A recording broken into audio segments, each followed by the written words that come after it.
And we're back here working on firepower. Welcome back to the channel. And yeah, I started ripping things off today. I figured I'd document where we're at. And so far, so good. You know, it doesn't look too awful bad. Probably pretty similar to the other one I had. You know, it's just pretty dirty and it's going to need a little bit of black touch up here. I mean, look at this, you know. Probably, you know, replace most of our plastic parts here with, probably put some red ones in there. What's interesting about this game, I don't know, maybe somebody else can comment on it. You got these holes, you know, you got a lock hole here. You got a lock hole here. And a lock hole here, right? What's this other hole back here for? Why was there another hole that size for that flash or lamp back here? Just for that bulb that sat underneath that plant. Was there initially another lock here? I wonder if that's what was going on with the design. But yeah, phenomenal game. I'm really excited to get back cracking on this thing and start getting some painting done here and bringing this thing back. So I pretty much got the top side stripped down. I need to now unsolder the pop bumpers, pull them off, and then start pulling all the rails off here. So I'm gonna flip this thing upside down on my rotisserie here, and then we'll get the rest of that stuff off. We'll get the flippers out of here, and then yeah, we'll get cleaning and start painting. All right, about an hour and a half has passed by and got everything stripped off, and here's how we're looking. So yeah, it's, you know, pretty dirty, pretty normal. Not the worst I've seen, but yeah, there's our wear spot we got to attend to, and you can see the bit of wear around the inserts. Actually, if you look down here in the reflection of that light, you can see all the areas. They just stand right out. There's one worn, let's see, where was it? Where was I looking here? Oh, right there. You see in between that 2 and 3 insert, there's an area there. There's an area there. There's a couple little spots in between those inserts right there. And of course you got the big one, you know? So anyway, we got to attend to all that. And looking up the Playfield, oh, I forgot these. I gotta drop that rollover out there, and this one, forgot that. There's Mylar around these pop bumpers. And I guess that's cool. It kept them from getting damaged, but I am gonna pull that off. I'm gonna pull that off, clean it real well, and get the paint, you know, in an even shade of black here. It'll look really nice after you clean this, and when it's waxed, you get so much color back. You'd be surprised. And then I'll probably put new Mylar rings down before I put the pop bumpers back down here. I did pull those saucer hole mechanisms out, and yeah, all in all, not too bad. Not too bad. So yeah, let me remove those. And then we're gonna probably take a heat gun and pull these Mylar rings off, and then I'm gonna start cleaning everything. I'm gonna start cleaning the whole playfield here, and we'll be right back. All right, well, after about a half an hour searching for my heat gun, I finally found it, and we can get this Mylar off. So I already pulled the first one off here. So normally with Mylars I use freeze spray to pull it off, but these here, it works just fine to use heat as well. Heat gun will work. So just get one of your little edges coming up here.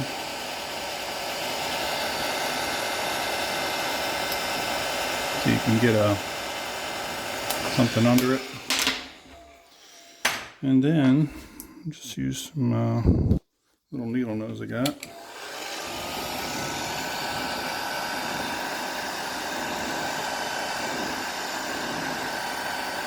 Pulling the Mylar off is the easy part.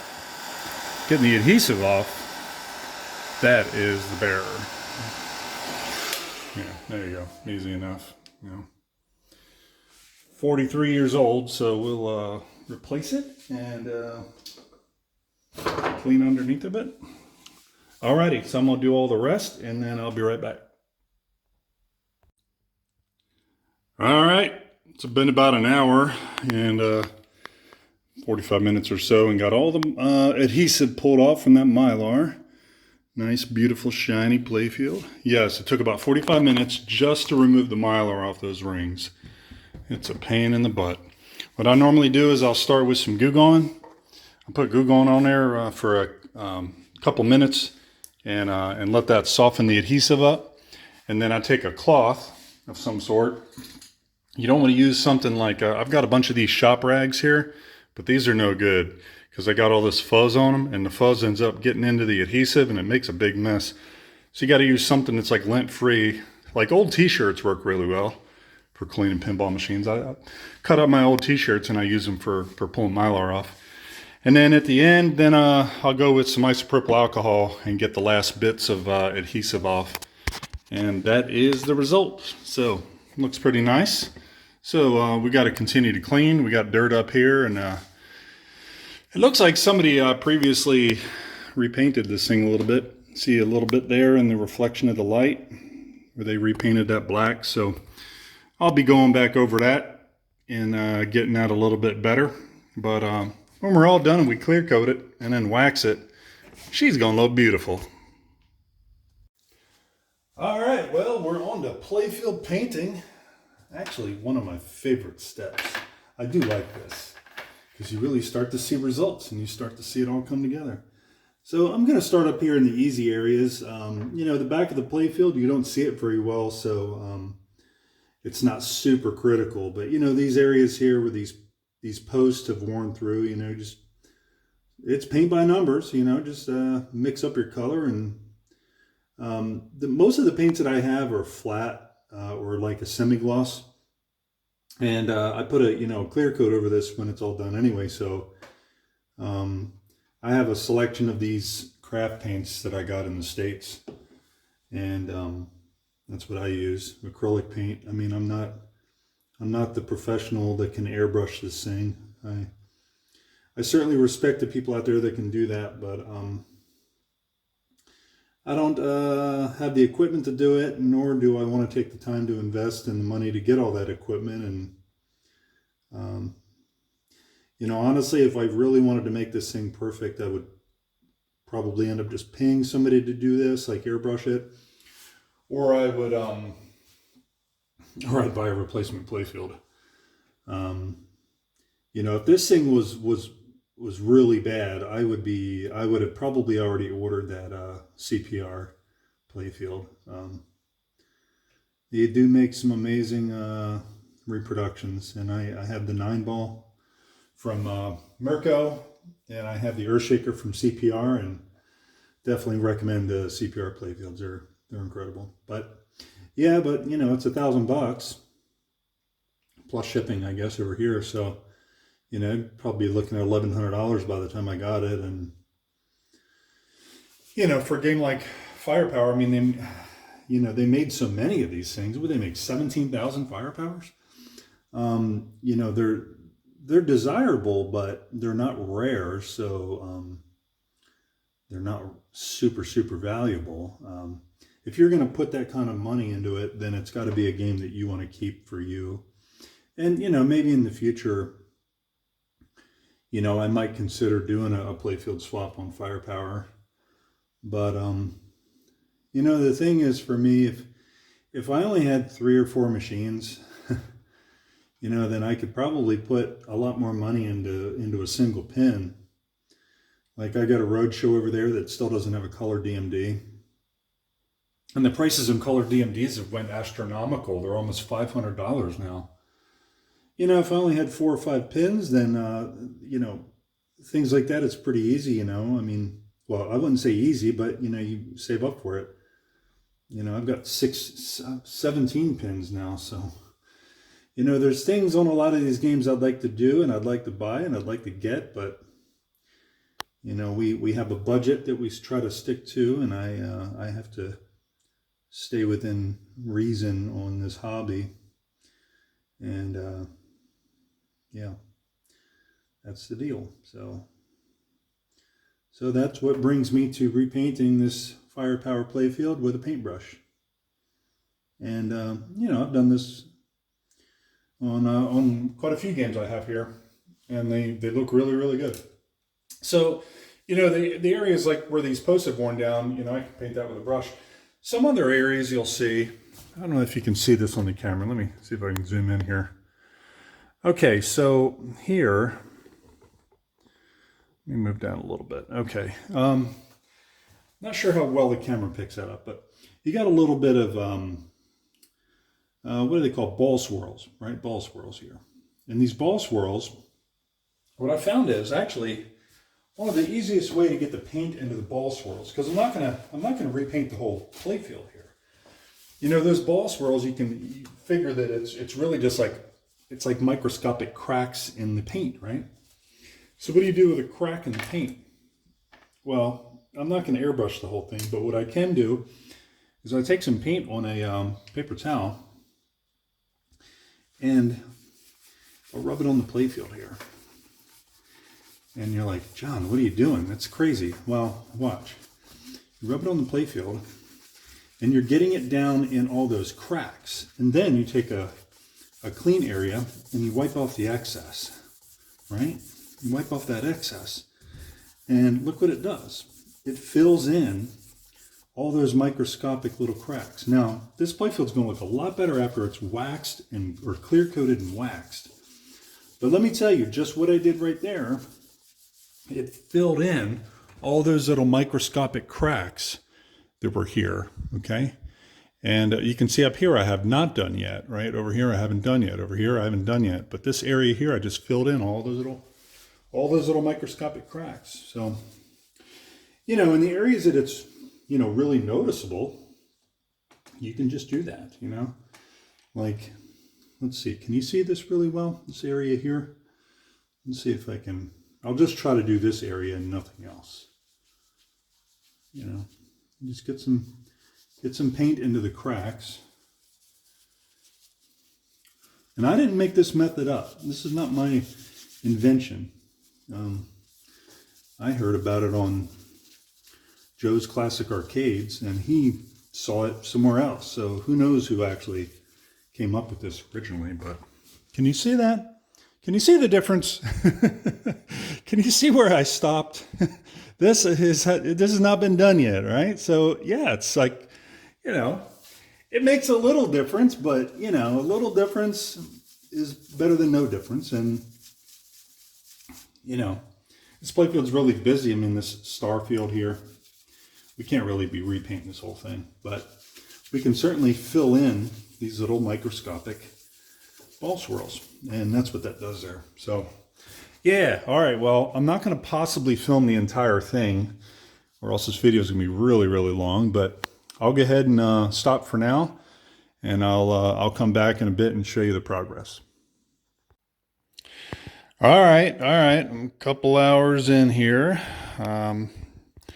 and you know, I'm not going to get super close because this is a 43-year-old playfield. If you get super close, you're still going to find flaws, you know. And I've worked through and gotten around all of the inserts up here. You can see this area here that the last guy had painted over. So I need to lightly sand this again. I painted it a couple times. I'm going to lightly sand it and continue to work on that. It is all the way in the back, so when that sucker's clear coated and waxed, you ain't not going to see that. And there's also rollovers that go here too, so it is pretty hidden. You won't see much of that. So what else? Yeah, did the black outlining around these inserts here. Have not done this one yet. Did this guy, and did these three here. And have not done that one, but I started up here. You can see I've done around the 8, 9, 10, and 20. The 20, I might need to do a little bit more. There's a little bit of that white showing, so I think that line needs to be a little thicker.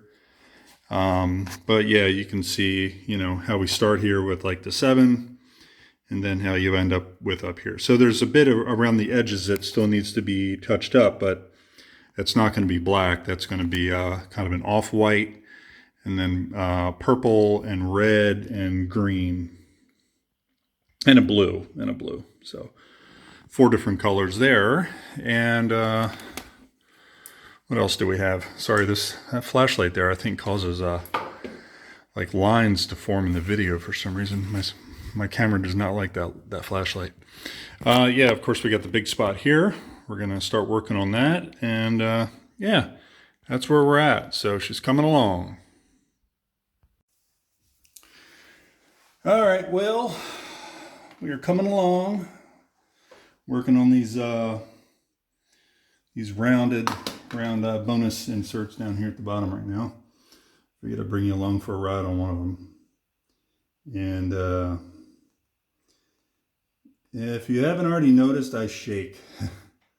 Runs in my family. It is not Parkinson's. It's stupid essential tremor. So, but hey, for a shaky guy, I think I do okay. But yeah, so I'll get all these outlined back in, and then we're going to tackle the big area there on the top right hand side. That's going to be my next challenge. So I think I have all the colors I need for that. It's I'm hoping it goes well. I mean, it's mostly solid. There is a little bit of a pixel, what do you call that? Gradient? I don't know. It's kind of like newspaper print almost. How you've got this dotted pattern here. So it's really not that bad. I hope it's not too noticeable. So yeah, we'll finish this up. And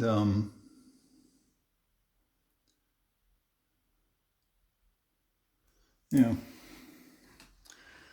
not too bad, I guess. All right, well, it's the next morning, and I'm down here starting to lay down the base color for these worn areas like this and around those inserts. So I mixed up a little bit of ivory here, because it's obviously not white anymore. It's such an off-white. Ivory, I threw in a drop of yellow, and that got me pretty close. And then I recently just put a small drop of this mocha in there as well. And I came up with this color here in the middle, which is what you got here. Now, it might be a little bit too bright. I'm not sure. It looks just a little bit too clean. But again, I think it's so busy here. Once we start adding all the other details in here, it should probably disappear and you're not going to notice it. Sorry about that. And then we're going to deal with this area over here, which is going to be more tricky because obviously it's got a base purple color to it, but then you've got this, they did this transition from this light color to the purple, kind of the same way that newspaper print's done. And that's going to be a little tricky to replicate, but again, it's pretty busy over there, so hopefully we can make it passable. It's going to be better than it was anyway. So I'm going to now go ahead and mix up my red, my purple, my green, and my blue, and then I'm going to start making little patterns on there. So I'll be right back. All right, here we are. What do you think? Not too bad, huh? Yeah, my base color was just a little too bright. You can probably see that small area in front of that slingshot down there on the left. I should have added just a little bit more tan to that and darkened it a bit, but you know what? I'm pretty happy with it. And I got a little bit more around that number 3 I got to do. I think I've not done the red color yet. So I've already done some purple and blue and green, but I've not done any red. So I'm going to mix up the red color I need, and then I'll put some details in there with red. It looks like I missed a couple areas around that 3, definitely. And around the 5 and 6 as well. And then check this out. Purple looks pretty good. I mean, it'll look a lot better after we get a whole bunch of detail on it, but you're probably going to be able to tell. But you know what? That's a lot better than $1,000 for a new Playfield. So, all right, let's keep going. Alrighty, another half an hour went by, and I've started to tie in little details inside that purple area there. I think I'm pretty happy with it. You know, when it's all cleared and you stand back, I don't think you're going to notice it too much. I mean, if I get right up on it, you can tell exactly where I painted there. But yeah, I think it's much better than it was. And maybe that red's just a little bit too bright. I might tamp that down a little bit. But yeah, I've just started to go around and try to clean up some of the inserts here, double check areas. So I'm getting pretty close to the point where I'm going to set this thing up to clear coat it. So I need to go over the Playfield a couple more times. Yeah, and make sure I haven't missed any areas. And I think that's probably it for this video. I'm going to call it quits for today. And the next update I make should be clear coating this thing and then start putting it all back together. So, hey, thanks a lot for watching. I appreciate you supporting my channel. And like and subscribe if you can. And yeah, have a good one. Take it easy. See you later.